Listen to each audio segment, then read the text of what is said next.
If you're about to pull the trigger on a Chinese EV, you might want to stop and look at what's cooking over here. Now, this is the Hyundai Concept Three. It is a pure electric concept car in the compact class, and it does have an Ioniq label, and it's being launched here in Munich just a couple of days before Germany's biggest motor show. Now, I only have a few minutes with this car, so I'm going to jump straight in and show you 3 cool things about the Concept Three. Okay, now the first cool thing is pixels galore. There's actually too many for me to count, but you know, I have to say we're living in a world in which we're kind of tending towards homogeneity in the EV world, but Hyundai does use pixels as part of its parametric pixel design. And to me, it's very digital, very eye-catching, but also very distinctive and very, very Ioniq.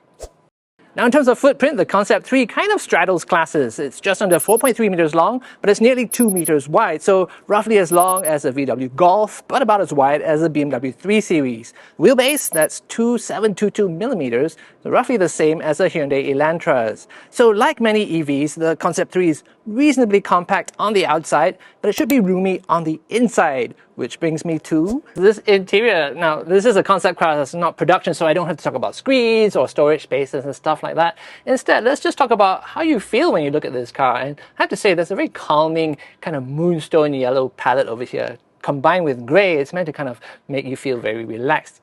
This thing is called it's kind of bring your own lifestyle thing. It's a bunch of widgets over here which are adjustable. So think about your lifestyle. Like, my lifestyle is I do exactly what my wife tells me to do. So basically what I would do is arrange all these things according to how she likes them. And then when she changes her mind, I'll rearrange them according to her preferences.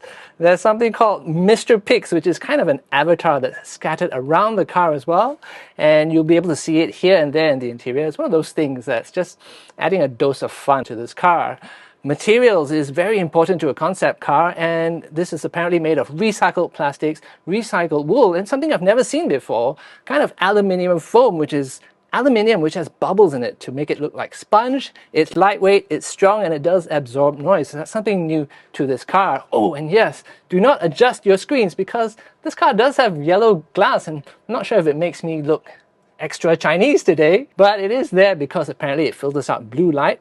And it's kind of like those ski goggles or cycling glasses that people wear to just add contrast and make things pop.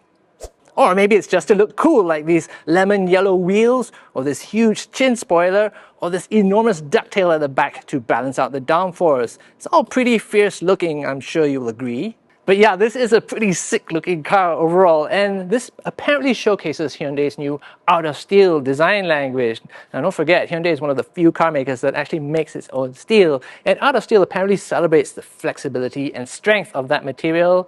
I think it's kind of marketing speak for, we made something cool and now you want one. But my favorite feature on this car, and I think the third cool thing, is this ducktail over here. I mean, who doesn't love a good ducktail, right?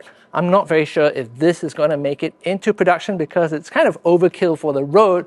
But you know what else is cool about this car? There are a lot of little Easter eggs all over the place. Now, these apparently are like speakers, loudspeakers that can kind of telegraph sound. This is an electric car, so you need to add raciness, you need to add noise for excitement, and that's what these things do. And you've got all these funny little messages all over the car. I haven't finished finding them, but they are all around if you care to look.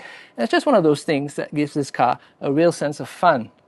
But this is even more playful, guys. This is the Hyundai Insteroid. Now, under all this is the Hyundai Insta, which is a kind of EV version of the Hyundai Casper. You might have seen that in Seoul. It's a 1-liter urban hatchback. And when you take Insta and add steroids, you get Insteroid. Now, this is purely a styling exercise. It's basically a way for Hyundai's designers to have a bit of fun and play around with new shapes and new ideas. And I truly believe that when car designers have fun, it's going to end up in fun cars for the rest of us. But if any part of this car spells fun, it has to be the back. I mean, just look at the size of this wing, guys. And these wheel arch extensions, they basically cover up these must be the biggest tires I've ever seen in my life. One of my favorite features though is this lamp over here. They look like kind of afterburners that propel this car with jet force. 100%, this car must have had lots of inspiration from Hyundai's World Rally team, which does have a base right here in Germany. But the Insteroid was actually born in Europe, where Hyundai has a design center. And you know, 80% of the cars that Hyundai sells in Europe are actually made in Europe. So it's probably safe to assume that for a Korean company, Hyundai is pretty well in tune with European tastes. This thing looks like it just stepped out of a racing game. I mean, there's lots of references to gaming I can see here. Now, this console over here looks 3D printed and it kind of looks almost like a gaming console. And I've noticed that under this mesh over here, it looks like you've got a nice, powerful gaming rig. It does have that kind of homemade, garage-built kind of racing car feel though, with this roll cage and stripped-down interior. So looking at this really makes me want to put on a helmet and some driving gloves. And I've noticed as well, there are all these little Easter eggs. So this character here called Mr. Boost, which are kind of scattered playfully around the car. So at the end of the day, right, I can't quite shake the feeling that this car is kind of aimed at someone a little bit younger than me. When we say young people aren't into cars, the reaction to Insteroid, huge momentum there. A little bit of that is sprinkled on Concept 3 to give it that little fun factor, a little smile factor, a little engagement where it's not just a boring car. It's got some other storytelling around it somehow. And so we see not only young people buying this car, we see the young mindset buying this car. It could be young and old, but the mindset of having a sporty, compact hatch, and that's what this is about. Now, Hyundai hasn't actually said so, but I'm going to go ahead and assume that this is built on the EGMP. That's Hyundai's Electric Global Modular Platform. It's basically the skateboard design that underpins cars like the Ioniq 5, the Ioniq 6, the Ioniq 9. And don't forget, Hyundai says it wants to put 21 electric vehicles on the road by 2030. So yes, this is going into production. What's it going to be called? Well, it is the Concept 3. It does have an Ioniq label, and right now there's no Ioniq 3, so I don't know. I tell you what else, I don't know the range, I don't know the battery capacity, and I don't really know the motor output either. I guess it's a little bit early for that, but I do know one thing.